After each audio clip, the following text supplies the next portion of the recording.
अगर आपके पास आइट्स नहीं है और आपका जो सीजीपी है वो 2.75 से ज़्यादा है तो आपके लिए मैं एक इंतहाई इंपॉर्टेंट अपॉर्चुनिटी लेके आया हूँ।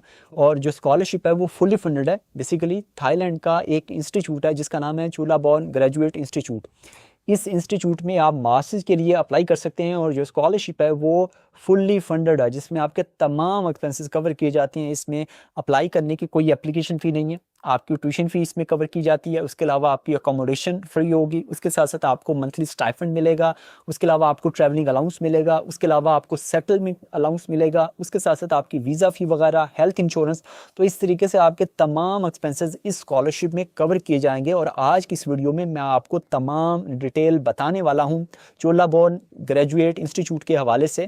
लिहाजा ये वीडियो कंप्लीट देखिएगा और अगर अभी तक आपने हमारा चैनल सब्सक्राइब नहीं किया तो इसको लाजमी सब्सक्राइब कर लें ताकि आने वाले दिनों में जितनी भी अपडेट्स हैं वो आपको टाइमली मिलती रहें। उसके साथ साथ आप हमारा व्हाट्सएप का चैनल और जो फेसबुक का पेज है उसको भी आप फॉलो कर सकते हैं और इन तमाम के जो लिंक्स हैं वो आपको इसी वीडियो की डिस्क्रिप्शन में मिल जाएंगे। सबसे पहले अगर बात करें एलिजिबिलिटी क्राइटेरिया की तो इसमें सबसे पहले एजुकेशन की रिक्वायरमेंट है, यानी कि आपकी जो एजुकेशन है वो 16 ईयर्स होनी चाहिए। चूँकि मैंने आपको ऑलरेडी बताया कि ये स्कॉलरशिप सिर्फ मास्टर्स के लिए ऑफ़र किया जा रहा है, तो 16 ईयर्स का मतलब ये है कि आपकी 4 साला बीएससी या बीएस होना चाहिए। और बहुत सारे स्टूडेंट ये भी सवाल करते हैं कि हमने 2 साल बीएससी की हुई है तो क्या हम अप्लाई कर सकते हैं। तो देखिए, अगर आपने सिर्फ 2 साल बीएससी की है तो आपकी जो टोटल एजुकेशन बनेगी वो 14 ईयर्स बनेगी, तो आप अप्लाई नहीं कर सकते।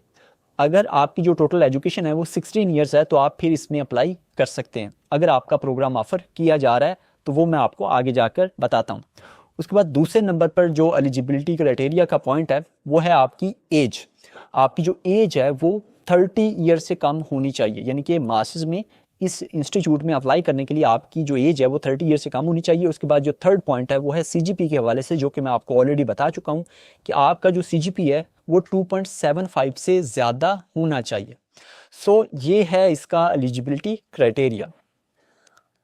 आप अगर बात करें बेनिफिट्स की कि अगर आपकी सिलेक्शन हो जाती है थाईलैंड के इस इंस्टीट्यूट में तो आपको कौन कौन से बेनिफिट्स मिलेंगे, और मैं आपको कुछ बेनिफिट्स पहले बता भी चुका हूं कि आपको कौन कौन से बेनिफिट्स मिलेंगे, तो मैं आपको दोबारा बता देता हूं।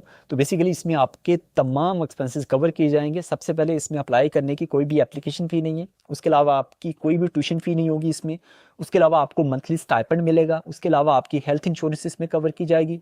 उसके साथ साथ आपकी जो अकोमोडेशन है वो भी फ्री होगी। उसके अलावा आपकी जो वीज़ा फ़ी होगी वो भी इसमें कवर की जाएगी। आपको ट्रैवलिंग अलाउंस मिलेगा। उसके साथ साथ आप जब फर्स्ट टाइम जाएंगे, अगर आपकी सिलेक्शन हो जाती है तो जब आप इंस्टीट्यूट में जाएंगे तो आपको सेटलमेंट अलाउंस दिया जाएगा। इसके अलावा रीलोकेशन अलाउंस भी है वो भी आपको मिलेगा। बुक्स का कोई अलाउंस है वो भी आपको मिलेगा। तो इस तरीके से आपके जितने भी एक्सपेंसेस हैं वो इस फुली फंडेड स्कॉलरशिप में कवर किए जाएंगे अगर आपकी सिलेक्शन हो जाती है चोलाबॉर्न ग्रेजुएट इंस्टीट्यूट थाईलैंड में। तो आप अगर बात करें डॉक्यूमेंट्स की कि अगर आप चोलाबॉर्न ग्रेजुएट इंस्टीट्यूट में अप्लाई करना चाहते हैं तो कौन कौन से डॉक्यूमेंट्स आपको चाहिए होंगे, तो इसमें सबसे पहले आपके पास पासपोर्ट होना चाहिए। दूसरे नंबर पर आपके पास एजुकेशनल डॉक्यूमेंट्स होने चाहिए और ज़रूरी नहीं है कि वो वेरीफाइड हो एचईसी से या फिर मिनिस्ट्री ऑफ फॉरेन अफेयर्स से। उसके बाद थर्ड नंबर पर आपके पास 3 रिकमेंडेशन लेटर्स होने चाहिए जो कि आपके बनेंगे प्रीवियस यूनिवर्सिटी से। उसके बाद फोर्थ नंबर पर जो डॉक्यूमेंट चाहिए वो है एसओपी, यानी कि स्टेटमेंट ऑफ पर्पस, ये आपके पास होना चाहिए। उसके बाद फिफ्थ नंबर पे जो डॉक्यूमेंट है वो है आपके पास इंग्लिश प्रोफिशिएंसी लेटर होना चाहिए। उसके बाद सिक्स नंबर पे जो डॉक्यूमेंट है वो है आपका जो मेडिकल रिपोर्ट कह लें या मेडिकल हिस्ट्री रिपोर्ट कह लें, ये आपके पास होना चाहिए। उसके बाद सातवें नंबर पर कुछ और सपोर्टिंग डॉक्यूमेंट्स भी हो सकता है कि आपको चाहिए हो, तो इसलिए बेहतर है कि आप अभी से अपनी एप्लीकेशन स्टार्ट करें। मैं लिंक नीचे डिस्क्रिप्शन में दे दूंगा, तो वहाँ पर जाकर आपने एप्लीकेशन स्टार्ट करनी है तो आपको पता चलता रहेगा कि कौन कौन से डॉक्यूमेंट्स चाहिए। तो ये कुछ डॉक्यूमेंट्स हैं बेसिक जो कि आपके पास एटलीस्ट होनी चाहिए अगर आप इस इंस्टीट्यूट में अप्लाई करना चाहते हैं। तो आप अगर बात करें प्रोग्राम्स की तो उसके लिए मैं आपको अभी अपने लैपटॉप की स्क्रीन पर लेके चलूँगा। तो यहाँ पर 2 चीज़ें हैं। एक तो ये है कि आप जो है वो कौन से प्रोग्राम्स में अप्लाई कर सकते हैं, और दूसरा ये है कि आपके पास कौन कौन सी डिग्री होनी चाहिए, यानी कि आपके पास कौन सी डिग्री और कौन से प्रोग्राम में अप्लाई कर सकते हैं। इन दोनों में डिफरेंस है थोड़ा सा। बेसिकली होता इस तरीके से है कि बाहर जो कंट्रीज़ हैं वहाँ पर आप अपनी फील्ड से हटकर दूसरी फील्ड में भी अप्लाई कर सकते हैं टू सम एक्सटेंट। तो यहाँ पर उन्होंने डिफाइन किया हुआ है कि आपके पास अगर ये specific field, in specific field की डिग्री है, बैचलर आपने इन स्पेसिफिक फील्ड में किया हुआ है, तो आप अप्लाई कर सकते हैं हमारे जो प्रोग्राम्स हैं उनमें। तो वो मैं आपको दिखा देता हूँ, आई थिंक मैं आपको दिखाऊंगा तो आपके लिए ज़्यादा आसान होगा समझना।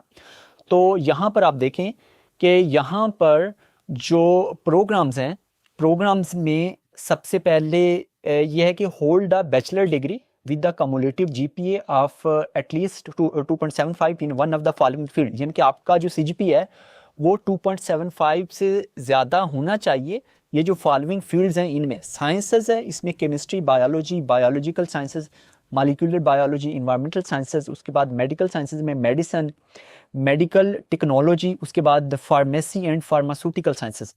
तो अगर आपका बैचलर इन फील्ड्स में है तो आप अप्लाई कर सकते हैं, और कौन से प्रोग्राम्स में अप्लाई कर सकते हैं वो इन्होंने नीचे डिफाइन किए हुए हैं। तो वो बेसिकली इन्होंने लिखा हुआ है यहाँ पर field of study. Field of study में ये है कि applied biological sciences, environmental health, उसके बाद इन्वायरमेंटल टैक्सिकोलॉजी और केमिकल साइंसेस।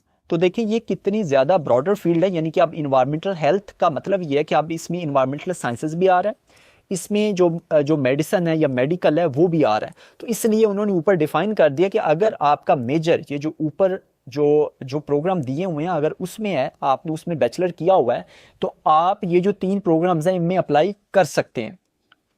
तो ये बेसिकली प्रोग्राम्स हैं जिनमें आप अप्लाई कर सकते हैं, यानी कि तकरीबन जो 3 प्रोग्राम्स हैं, लेकिन आपने अगर बैचलर इन फील्ड्स में किया हुआ है तो आप इन 3 प्रोग्राम्स में अप्लाई कर सकते हैं। सो ये थे प्रोग्राम्स जिसमें आप मास्टर्स के लिए अप्लाई कर सकते हैं चोलाबॉर्न ग्रेजुएट इंस्टीट्यूट थाईलैंड में। आप अगर बात करें कि आपने कैसे अप्लाई करना है चोलाबॉर्न ग्रेजुएट इंस्टीट्यूट में मास्टर्स के लिए, तो एक ही पोर्टल है जहां पर आपने अपनी एप्लीकेशन सबमिट करनी है, वहां पर आपने अपना अकाउंट क्रिएट करना है, उसके बाद आपने लॉगिन करना है, लॉगिन करने के बाद आपने अपनी एप्लीकेशन सबमिट करनी है, एप्लीकेशन फॉर्म फिल करके डॉक्यूमेंट्स अपलोड करके आपने एप्लीकेशन सबमिट करनी है। और वो जो लिंक है वो मैं नीचे डिस्क्रिप्शन में दे दूंगा, और अगर आप चाहते हैं कि मैं उस पर भी वीडियो बनाकर दिखाऊं तो इस वीडियो के नीचे कमेंट लाजमी कीजिएगा, और फिर मुझे आइडिया हो जाएगा कि क्या आपको वाकई ही इस चीज़ की ज़रूरत है कि मैं आपको अप्लाई करके भी दिखाऊं किस तरीके से आपने एप्लीकेशन फॉर्म फिल करना है। लास्ट पर अगर बात करें डेडलाइन की, तो इस इंस्टीट्यूट में अप्लाई करने की जो डेडलाइन है वो है 31 अगस्त 2026। तो चंद दिन बाकी हैं इसकी डेडलाइन में। तो अगर आप अप्लाई करना चाहते हैं तो मैंने आपको ये तमाम डिटेल बता दी है, तो आप इसमें अप्लाई कर सकते हैं। और अगर अभी तक आपने हमारा चैनल सब्सक्राइब नहीं किया तो इसको लाजमी सब्सक्राइब कर लें, ताकि आने वाले दिनों में जितनी भी अपडेट्स हैं वो आपको टाइमली मिलती रहें। और व्हाट्सएप का जो चैनल है उसको भी फॉलो करना ना भूलिएगा, वहाँ पर बहुत सारी मैं और भी मज़ीद इन्फॉर्मेशन शेयर करता रहता हूँ। सो ये थी आज की वीडियो, ये थी तमाम डिटेल चोलाबॉर्न ग्रेजुएट इंस्टीट्यूट के हवाले से। अगर फिर भी कोई भी सवाल हो तो आप इस वीडियो के नीचे कमेंट कर सकते हैं, और ये वीडियो अपने दोस्तों के साथ भी लाजमी शेयर कीजिएगा। और अगर वीडियो अच्छी लगी तो इस वीडियो को लाइक और कमेंट लाजमी कीजिएगा, और मिलते हैं इंशाल्लाह नेक्स्ट वीडियो में। दुआ में लाजमी याद रखिएगा। अल्लाह निगहबान।